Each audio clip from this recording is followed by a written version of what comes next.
साज्लानि थाखाय बिमानि मेगनाव बोहैदों रुखु रुखु गोरबोनि मोदै। एकदम माने जाहा नखरा खोमसि जालांदों आरो। केन्सार बेरामजों भुगिनांनाय फुकन दैमारिखौ गरेस्वरनि बर' माहारियारि आफादफोरा खौरां लाहैदों।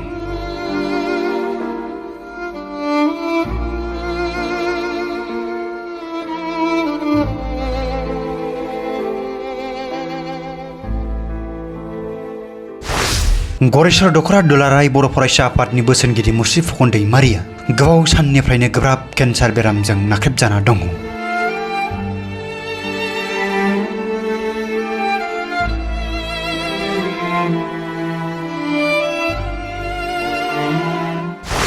बिथांखौ मुम्बाइनि टाटा मेम'रियेल हस्पिटालाव फाहामथाय होगासिनो।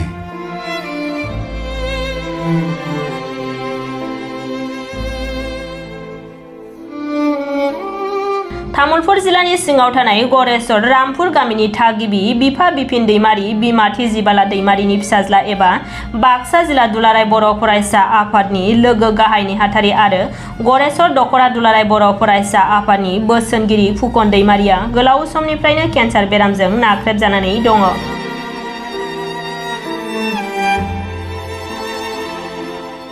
आथिखालाव बिथांखौ मुम्बाइनि टाटा मेम'रियेल हस्पिटालाव फाहामथाय होगासिनो दङ। फुकन दैमारिखौ थांनाय मंगलबारखालि मुम्बाइनि टाटा मेम'रियेल हस्पिटालनिफ्राय साननैसोनि थाखाय न'आव हगार हरनाय खौरांखौ मोननानै बुधबारखालि बेलासियाव गरेस्वरनि गोबां बर' माहारियारि आफादफोरा न'सिम थांनानै खौरां लाहैयो। बे खौरां लाहैनाय समाव फारियै गरेस्वर गुदि बर' थुनलाइ आफाद, गरेस्वर दखरा दुलाराय बर' फरायसा आफाद, गरेस्वर बिरगोस्रि हारिमु आफाद, गरेस्वर दखरा दुलाराय बर' आइजो अनसाय आफाद, गरेस्वर दखरा दुलाराय बाथौ गौथुम मानाव आफाद, फोरोंगिरि आफाद, गरेस्वर प्रेस एस'सिएशन आरो समाज सिबियारिमोनहा बाहागो लादोंमोन।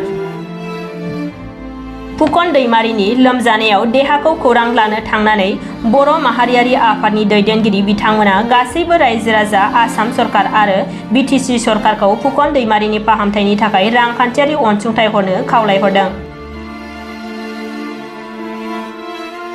गोसो गुदुं सुबुंफोरा राङारि मदद हरनो थाखाय फुकन दैमारिनि स्टेट बैंक अफ इन्डियानि एकाउन्ट नम्बर 3172133929 आव दैथायहरनो हागोन आरो मबाइल नम्बर 9365025607 आव खौरां लानो हागोन।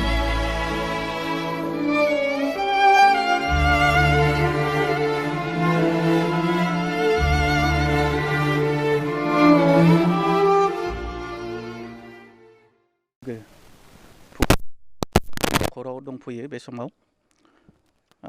फुकन दैमारिया गरेस्वर दखरा दुलाराय बर' फरायसा आफादनि बोसोनगिरि आरो आथिखालाव बाक्सा जिल्ला दुलाराय बर' फरायसा आफादनि लोगो गाहाय नेहाथारि।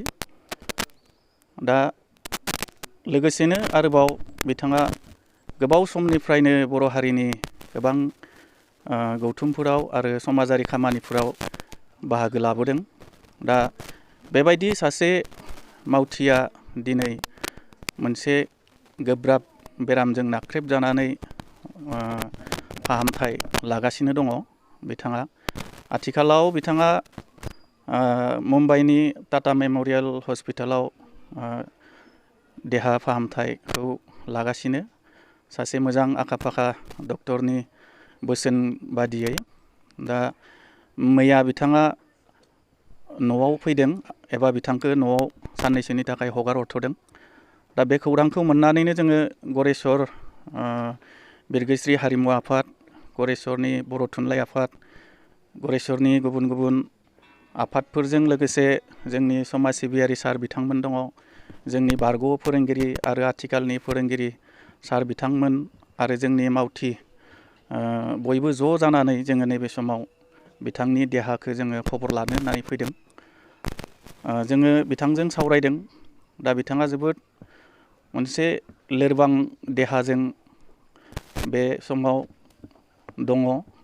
दा खोथाया जाबाय जोङो नैबे समाव आर'ज खालामदों बिथांनि देहा सोलेरा जाहाथे इसोरनि अननायाव फिन मोजाङाव फैफिनो आरो बर' हारिनि थाखाय आरोबाव खनसेबाव बिथाङा मोजां गोसो लानानै गोसोआव बोलो लानानै देहायाव बोलो लानानै फिन खामानि मावफिननो हायो जोङो बेखौ मिजिंथिदों आरो बेनि थाखाय इसोरा बिथांनो हाजासे गोहो बोलो हरनानै बिथांनि देहा सोलेरखौ फिन मोजां खालामफिनो बेखौ जों आर'ज खालामदों।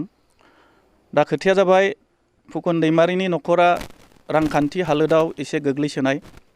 बिथांनि जि बेराम बे बेरामखौ सोखानो थाखाय बिथांनि न'खरनो गोबां रांनि गोनांथि जानानै दङ। जोङो दाखालिनिफ्राय ससियेल मिडियानि गेजेरजों मोननैसो पस्ट होनानै बिथांनि देहा सोलेरनि मोजां हास्थायनानै रांनि अनसुंथाइ जोङो बिदोंमोन। दा गोबाङानो बे अनसुंथाइखौ बावहरदों। बेनि थाखाय आङो नैबे समाव गासै बिथांनो अनसुंथाइ हरगिरि बिथांमोननिसिम रोजा रोजा बे समाव आं साबायखर बावहरदों। आरोबाव बे समाव आङो फिन खावलायबावनो लुबैयो बिथाङा साननैसोनि उनाव आरोबाव जि मुम्बाइनि टाटा मेम'रियेल हस्पिटालाव थांफिननांगौ दङ। दा बेनि थाखाय आरोबाव रांनि गोनांथि जादों आरो नोंथांमोननि हेफाजाब मोनोब्लासो बिथांनि देहाया फिन मोजां जागोन। आरोबाव समाजनि थाखाय हारिनि थाखाय मोजां खामानि मावनो हागोनखौ जोङो नुहुरदों। दा बेनिखायनो नोंथांमोनखौ आं नैबे समाव खावलायदों गासैबो नोंथांमोननि जे बड'लेण्ड रादाब आरो जे आर'नाइ रादाब लोगोसे SM निउस आरोबाव गुबुन गुबुन जायफोर बिथांमोना बे खौरांखौ मिन्थियो एबा नायो नोंथांमोना जाहाथे बिथांनि देहाखौ नायनानै एसे राङारि अनसुंथाइ बावहरफिनो बेखौ जोङो नैबे समाव खावलायदों। जोंबो गरेस्वर ओनसोलनिफ्राय जेसेबां हायो जों नाजागासिनो दङ आरो नाजाबाय थागोन बिथाङा फिन जाहाथे मोजाङै जायो बेखौनो जोङो इसोरनिसिमाव आर'ज खालामबावदों। बे समाव आरोबाव फिन खेबसेबाव आङो नैबे समाव बुंनो लुबैयो नोंथांमोननि हेफाजाब आरो मददजों जों जाहाथे बिथांखौ समाजनि खामानि मावनायाव फिन मोनफिननो हागोन आं बेखौ मिजिं खालामदों आरो फिन इसोरनि सेराव आर'ज खालामनानै बिथांनि मोजां देहा जोङो हास्थायदों। गोजोन्थों। दिनै जोङो मानगोनां फुकन दैमारिनि न'आव जोङो बिथांखौ खबर लाफैदों। बिथाङा गानो रोङै गोब्राब केन्सार बेमाराव बिथाङा गोग्लैनानै दङ आरो बेनि थाखाय बिथाङा दिनै टाटा मेम'रियेल हस्पिटाल मुम्बाइआव ट्रिटमेन्ट लागासिनो दङ। आरो जाय फुकन दैमारि बिथाङा दुलाराय बर' फरायसा आफादजों खामानि मावबाय थादों। सासे जातीय लिडार जोंनि बर' माहारिनि दैदेनगिरि। गरेस्वर आन्सलिक दुलाराय बर' फरायसा आफादावबो बिथांखौ आङो एखेलेगे एबसुआव खामानि मावनो मोन्दों आरो लोगोसे बाक्सा जिल्ला दुलाराय बर' फरायसा आफादावबो जोङो एखेलेगेयै जोङो लोगोसेयै बिथांजों खामानि मावनो मोन्दोंमोन। आं जेब्ला बाक्सा जिल्ला दुलाराय बर' फरायसा आफादाव रां बान्दारिमोन बिथाङा आंजों लिटारेरि सेक्रेटारि हिसाबै बिथांजों जों एखेलेगे जयै खामानि मावनो मोन्दों। जाय न'खरनिफ्राय बिथाङा थांनानै दिनै जाथिनि सासे दैदेनगिरि महरै खामानि मावदों दा जोङो बिथांखौ दिनै मानिनांगोन। न'खरनि हालोदा गाज्रि थेवबो बिथाङा दिनै न'खरनि हालोदखौ जेबो सानाब्लासिनो दिनै हारिनि थाखाय बिथाङा बावसोमनानै खामानि मावदों। दा बेबायदि सासे जातीय लिडार दैदेनगिरिया दिनै गोब्राब बेरामाव गोग्लैनानै दङ आरो बेनि थाखाय दिनै जों बयबो गरेस्वर ओनसोलनि दल संगठनफ्रा बेयाव फैनानै बिथांखौ खबर लाफैदों बिथांनि देहाखौ खबर लाफैदों आरो आं खावलायनो सानदों नैबे नोंथांमोननि निउस मिडियानि गेजेरजों जे बिथांनो बे बेरामखौ फाहामनो थाखाय गोबां रांनि दिनै गोनांथि जानानै दङ। बे रांखौ जाहाथे एसे रायजो राजाफोर दल संगठनफ्राबो एसे सहयोग खालामनानै जाहाथे अनसुंथाइ होनायनि बेब'स्था खालामगोन आरो लोगोसे सरकारखौबो आं खावलायगोन BTC सरकार आरो लोगोसे आसाम सरकारनि मानगोनां मुख्यमन्त्रि डक्टर हेमन्त बिश्व शर्मा आरो लोगोसे जोंनि BTRनि CEM मानगोनां प्रमद बर' सार बिथांनिसिमबो आं खावलायगोन जाहाथे बिथांनि जि बेरामि देहा बे देहाखौ जाहाथे मोजाङै लाबोनायाव मोजां थासारियाव गोग्गो थासारियाव लाबोफिननायाव जाहाथे बिथांमोना एसेबाबो सहयोग खालामगोन। सहयोग खालामदो थेवबो आरोबाव जाहाथे बिथांनि देहाखौ मोजां लाबोनायाव जाहाथे आरोबाव बिथांखौ आरो दान बरायनानै माने हेफाजाब खालामबावगोन बेखौनो आङो खावलायबाय।